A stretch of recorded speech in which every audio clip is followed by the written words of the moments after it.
Hey y'all, how you doing? Um,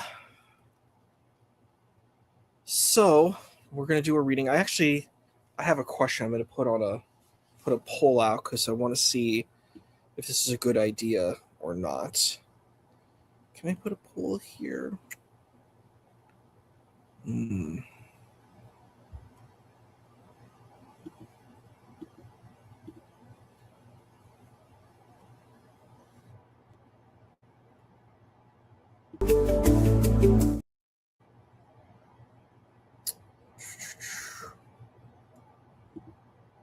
I'm not sure if I have the ability to do it, but maybe that's gonna be my question of what I want to ask. Do you think I should get? Yes, yes. I can make more time for this. It just depends. What we're doing. I just was trying to make them like bite sized right now, but we can do longer videos. So let me finish this series of doing Genesis, and then we can look into doing other stuff. I was just curious. Do you all think I should get the advanced subscription of StreamYard? Because I've been considering it, and I think it might make this better. And they're having like a discount now, so I'm like, there's a couple days left, and if you think it's a good investment for the year, I will do it. And if you don't think it's a good idea, I'm not going to do it. So you can just put like yes in the chat. And I think if I do it, I can do polls and stuff. I'm trying to figure out how to do polls right now, but it's not. I think I might need to get the advanced one to be able to do that. But we're going to read, and you can tell me afterwards. And if you think it's a good idea, if I get majority yes, then I'm going to get it tomorrow. Okay, here we go. Bereshit, Genesis chapter 23. And the life of Sarah was 100 years and 20 years and 7 years, so 127. The years of the life of Sarah. And Sarah died in Kirath Arba, which is in Hebron, in the land of Canaan. And Abraham came to eulogize Sarah and to bewail her. And Abraham arose from before his dead, and he spoke to the sons of Heth, saying, I am a stranger and an inhabitant with you. Give me burial property with you, so that I may bury my dead before me. And the sons of Heth answered Abraham, saying to him, Listen to us, my lord. You are a prince of God in our midst. The choicest of our graves, bury your dead. None of us will withhold his grave from you to bury your dead. And Abraham arose and prostrated himself to the people of the land, to the sons of Heth. And he spoke with them, saying, If it is your will that I bury my dead from before me, listen to me and entreat for me to Ephron the son of Zohar, that he may give me the Machpelah cave, which belongs to him, which is at the end of his field, for a full price. Let him give it to me in your midst for burial property. Now Ephron was sitting in the midst of the sons of Heth, and Ephron the Hittite answered Abraham in the hearing of in the hearing of the sons of Heth, of all those who had come into the gate of his city, saying, No, my lord, listen to me. I have given you the field and the cave that is in it. I have given it to you. Before the eyes of the sons of my people, I have given it to you. Bury your dead. And Abraham prostrated himself before the people of the land. And he spoke to Ephron in the hearing of the people of the land, saying, But if only you would listen to me, I am giving the money for the field. Take for me, and I will bury my dead there. And Ephron replied to Abraham, saying to him, My lord, listen to me. A land worth 400 shekels of silver. What is it between me and you? Bury your dead. And Abraham listened to Ephron and Abraham, and weighed out to Ephron the silver that he had named in the hearing of the sons of Heth, 400 shekels of silver, accepted by the merchant. And so the field of Ephron, which was in Machpelah, facing Mamre, was established, um, the field and the cave that was in it, and all the trees that were in the field, which were within its entire border around, to Abraham as a possession before the eyes of the sons of Heth, in the presence of all who had come within the gate of his city. And afterwards Abraham buried Sarah, his wife, in the cave of the field of Machpelah, facing Mamre, which is Hebron, in the land of Canaan. And the field and the cave within it were established to Abraham as burial property from the sons of Heth. Okay.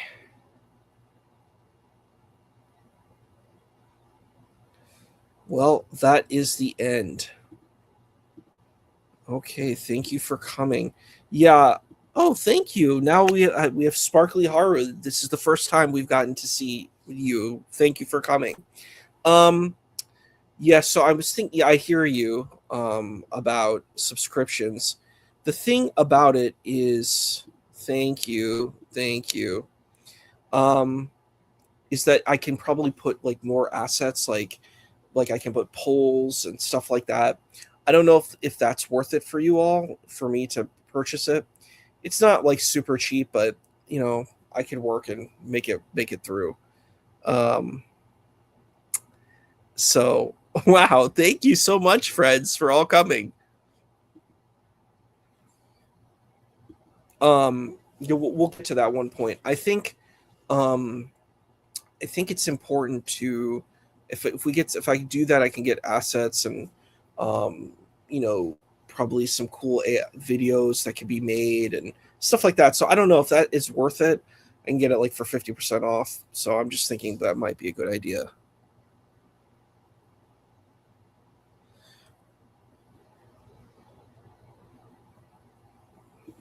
Yeah, I hear that. I don't know. The reason why I was thinking about doing it is because it's like because it's for the year. It might be worth it, but yeah, I don't know. I'm not sure.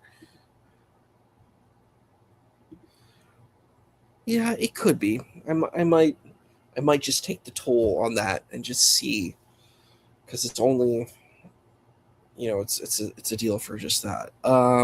Okay, let's see.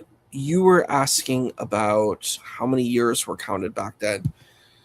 Yeah, this is always an interesting question. When we look at the Torah, we see people who live really, really long periods of time.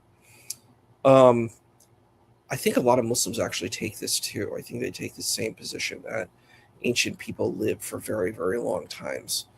Um, some people believe that people were larger. There's a lot of interesting things. Is it literal? Is it figurative? It's a hard thing to say. I don't know. For me, when I look at these scriptures, I don't think it's important to invest a literalistic narrative. You can just read them and accept them as they are. Um, I think there's a concept in German. It's called Heilsgeschichte.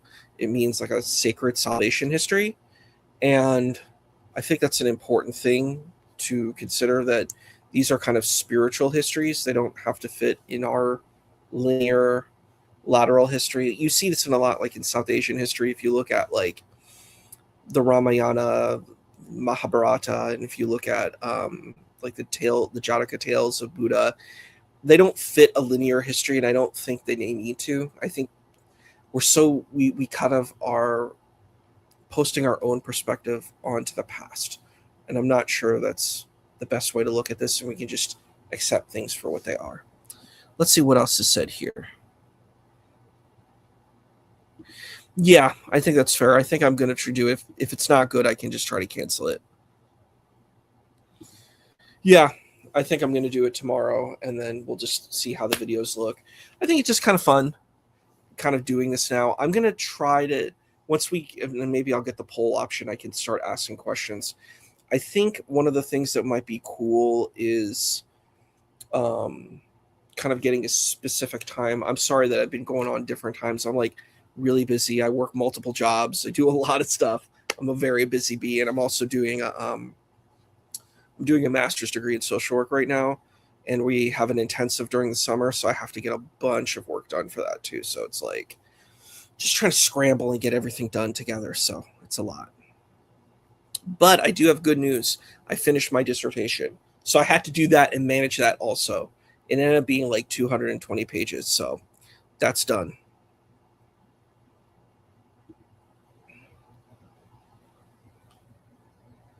Yeah, I mean, that's an interesting point. Like a year could be a few days. Um, yeah, we don't know what that means. Like literalists, I just don't think scripture should be read with that literalist thing. Some people say like a yom, that's what it is in Hebrew. It's like literally 24 hours. And I'm like, I don't know. I don't think you have to read it that way, and I don't think it takes away from the text. I think the text can still be preserved without projecting modern scientific sensibilities on it. I don't know. That's my personal opinion, but yeah, yeah, that's great. Thanks for coming. Yeah, I do like seeing my buddy. It's so funny how we met. We met at DebateCon in Texas, and we were just like best friends immediately. Like we just clicked. And it's funny, he was asking me because I had my Switch with me, my Nintendo Switch, and I brought Zelda Skyward Sword, and he talked about how he played Zelda on Nintendo. He played this Nintendo Zelda. And I was actually saying to him, I'm like, it's actually kind of funny. Zelda actually was it, the original narrative was actually supposed to have Christian lore. And if you look at the original Zelda, the shield that the hero has a cross on it. So, but they said Japan got in big trouble because they said we don't want to have religious imagery in video games. So then they kind of went to the goddess religion of Furore and Din, and yeah, so they and Neru, I think it's Furore, Din, and Neru, so the three goddesses. So they shifted from the Christian kind of world view to a goddess religion. So that's kind of a cool little factoid. Yeah, I think that the science type of narrative is just not a healthy one. I think people get so wrapped up and they're like, it's science. And I'm like, you can just separate them. The guy who made like I think the MCAT machine or the not the MCAT, the what is it, the scanner, the X-ray, the really intensive X-ray machine. He's like an evangelical Christian. He's like, look, I do my science work and I'm a Christian and I don't need to put them in the same place. And I'm like, that's good. You don't need to do that. They're different avenues, I think. So the MRI, yeah, the MRI machine. Sorry, that's what I'm thinking about. Appreciate you. I'm super tired, but yeah, we can have longer streams if you want. I can definitely make time. I just have to allocate time and do that. And I'm really grateful that you all came here. It's so nice to spend some time with you. And if anyone wants to come on the stage too, I can bring I can share the link too. Since I'm gonna get the subscription, so it's cool. Yeah, I actually have a 3DS too, so I have Majora's Mask and Ocarina of Time. I like the original Majora's Mask on Nintendo 64. It's like really cool and it's a very interesting lore and it's fun. It's fun. Um, so I think it's kind of cool that you like that. It's definitely interesting stuff. Um, but thank you so much for coming. We're gonna definitely once we finish this, we're going to take a poll and decide what we want to do moving forward. If we want to continue doing like going through the whole Torah, or if we want to play like a game, like I can go through a video game, or we can like read gospel, we can look at the Quran, we can look at all different kinds of things. I do have a little bit of expertise in religion because that's what I studied, mostly academically speaking. So I can give you my ideas. Again, like the biggest thing that I've learned from academia is I don't know much. There's still a lot that I don't know, um, but there's a lot of cool stuff. I can tell you about cool stuff that I actually kind of learned about, kind of overlap between Islam and Zoroastrianism. There's a lot of really interesting things, and we can talk about that too if you're interested in that. But yeah, we'll make polls and we can decide what we want to do after. Well, let's just finish this. We're going to finish each of the chapters for this, and then we can decide what we want to do. Yes. Yeah, I love, when I was a kid, this is a little news about me. I used to ride like on ponies, and in college I was a part of the equestrian club. So we have like a local like horse place. So I love horses. I think they're awesome. I like animals in general. Like I like dogs, cats. I like all of these. I've done like animal sanctuary stuff, rescue stuff. I like animals a lot. So yeah, very cool. All right. If there's anything else, just let me know. And if not, I'll let you go back to seeing Dr. Wood and um, the rest of the crew that are there that they're streaming. I made a promise, so I had to fill it. I didn't want to actually overlap, but yeah, I like to keep my word. So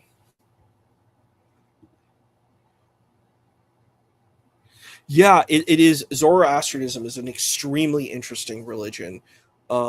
And also how it's even connected to India. I can show you that too. Like it's a Vedic tradition. So if you listen to Zoroastrian prayers, they sound like Indian, like the South Asian, like Vedic prayers. So it's actually really kind of cool stuff. Yeah, like I love talking about like origin stuff and mythology. Like there's so much cool stuff there. Yes, thank you, thank you. Yes, go to their stream. I'm not sure if I can link their stream. I'll put it in the chat so you can go see it. But yeah, I've gotta support my man. So let's see. Let me put it in the chat. It's let me go to YouTube real quick and I'll get the link.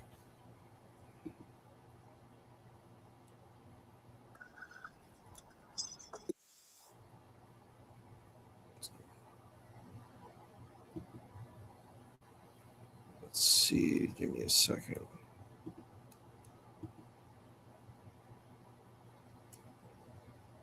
Here we go.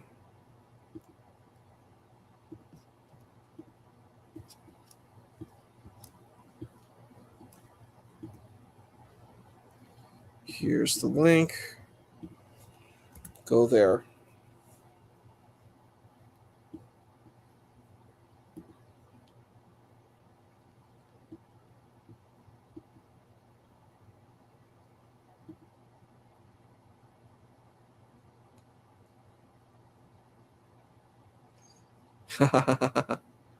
It's what is his name is your brother in Christ. He's streaming it. All right. I'll see you all there.